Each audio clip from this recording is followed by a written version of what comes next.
15 August 1947, the day India became independent. Every year we celebrate it with flags, speeches and patriotic songs. কিন্তু একটা question, was it really happy ending? কারণ যখন দিল্লিতে মানুষ freedom celebrate করছিল, ঠিক সেই সময় হাজার হাজার মানুষ নিজের জীবন বাঁচানোর জন্য দৌড়াচ্ছিল। Freedom came but so did blood. একটা লাইন, জাস্ট একটা লাইন মুহূর্তের মধ্যে প্রতিবেশীকে বিদেশি বানিয়ে দিল। আর সবচেয়ে শকিং ব্যাপার, the man who draw the border between India and Pakistan had never even visited India before. Think about that. একজন আউটসাইডার যে ভারতের ভাষা জানতো না, মানুষকে চিনতো না, সে মাত্র কয়েকদিনে একটা লাইন এঁকে দিল। আর সেই লাইনের বোঝ আজও আমরা নিয়ে এগিয়ে চলেছি। কিন্তু প্রশ্ন হলো, কেন স্বাধীনতার সঙ্গে সঙ্গে দেশ ভাগ হলো? একজন আউটসাইডার মাত্র কয়েক সপ্তাহে কিভাবে একটা সীমান্ত এঁকে দিলেন? আর কেনই বা আজও এই সিদ্ধান্তের প্রভাব শেষ হয়নি? This is not just history, it's the story behind history. Let's decode it. এক সময় ছিল যখন ব্রিটিশ সাম্রাজ্যকে বলা হতো the empire on which the sun never sets, অর্থাৎ এমন এক সাম্রাজ্য যেখানে পৃথিবীর কোনো না কোনো অংশে সবসময় সূর্যের আলো থাকতো। আর সেই বিশাল সাম্রাজ্যের অন্যতম মূল্যবান অংশ ছিল ভারত। ব্রিটিশরা যখন ভারত শাসন করছিল তখন তারা একটা নীতি খুব ভালোভাবে ব্যবহার করেছিল, ডিভাইড অ্যান্ড রুল, অর্থাৎ মানুষকে একসাথে রাখার বদলে আলাদা করে দাও। ধর্ম, জাতি, ভাষা যেখানে বিভেদ করা যায়, কারণ তারা জানতো একতাবদ্ধ ভারতকে শাসন করা ইম্পসিবল। 1905 সালে ব্রিটিশরা প্রথম বাংলাকে ভাগ করলো। সরকারি কারণ ছিল প্রশাসনিক সুবিধা, কিন্তু অনেকের মতে এর আসল উদ্দেশ্য ছিল হিন্দু ও মুসলিম জনগোষ্ঠীর মধ্যে রাজনৈতিক বিভাজন তৈরি করা। যদিও প্রবল আন্দোলনের মুখে সেই সিদ্ধান্ত পরে বাতিল হয়, কিন্তু একটা বীজ রোপণ হয়ে গিয়েছিল। এরপর ধীরে ধীরে রাজনৈতিক মেরুকরণ বাড়তে থাকে। একদিকে ইন্ডিয়ান ন্যাশনাল কংগ্রেস, অন্যদিকে মুসলিমদের রাজনৈতিক প্রতিনিধিত্বের দাবিতে শক্তিশালী হয়ে ওঠে অল ইন্ডিয়া মুসলিম লীগ। সময়ের সঙ্গে সঙ্গে প্রশ্নটা শুধু স্বাধীনতার মধ্যে সীমাবদ্ধ থাকলো না, বরং হয়ে গেল স্বাধীন ভারত কাদের হবে। 1940 সালে লাহোর মুসলিম লীগ অধিবেশনের পর থেকেই পৃথক মুসলিম রাষ্ট্রের ধারণা আরও জোরালো হতে শুরু করে। এদিকে সাম্প্রদায়িক উত্তেজনাও বাড়ছিল, বিশেষ করে 1946 সালের দাঙ্গাগুলো পরিস্থিতিকে আরও ভয়াবহ করে তোলে। ব্রিটিশ সরকার বুঝতে পারে ভারত আর তাদের জন্য সেফ জোন নয়, তাই এই তাড়াহুড়োই ইতিহাসের সবচেয়ে বিতর্কিত সিদ্ধান্তগুলোর একটিকে সামনে নিয়ে আসে। ব্রিটিশ ভারতকে দুই ভাগে ভাগ করা হবে, ইন্ডিয়া অ্যান্ড পাকিস্তান। কাগজে কলমে এটা ছিল রাজনৈতিক সমাধান, কিন্তু বাস্তবে এই সিদ্ধান্তের জন্য লাখ লাখ মানুষের জীবন পরিণত হয়েছিল এক অভূতপূর্ব মানবিক বিপর্যয়ে। সবচেয়ে অবাক করা বিষয় হলো, ব্রিটিশ সরকার দেশভাগের দায়িত্ব এমন একজন ব্রিটিশ আইনজীবীকে দিয়েছিলেন যে এর আগে কখনোই ভারতে আসেননি।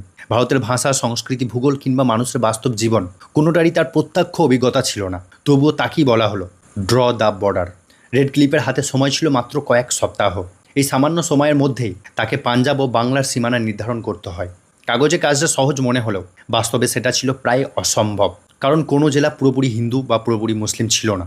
একই গ্রাম, একই বাজার, একই নদীর দুই পাড়ে শতাব্দীর পর শতাব্দী ধরে মানুষ একসঙ্গে বাস করছিল। তাই সীমান্ত টানার সময় শুধু ধর্ম নয়, রেল লাইন, নদী, সেচ ব্যবস্থা, বন্দর, প্রশাসনিক সংযোগ সব কিছু বিবেচনা করার কথা ছিল।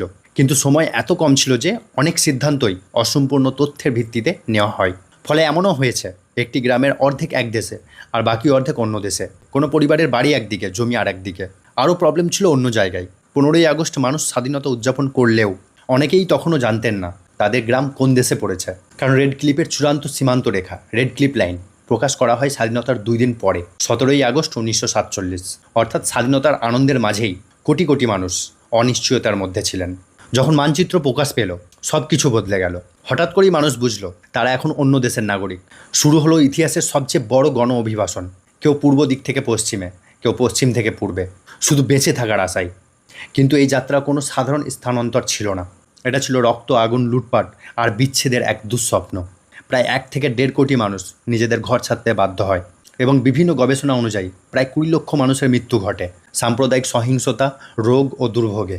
আর ঠিক এই মানবিক বিপর্যয়ই ইতিহাসে পরিচিত দ্য পার্টিশন অফ ইন্ডিয়া।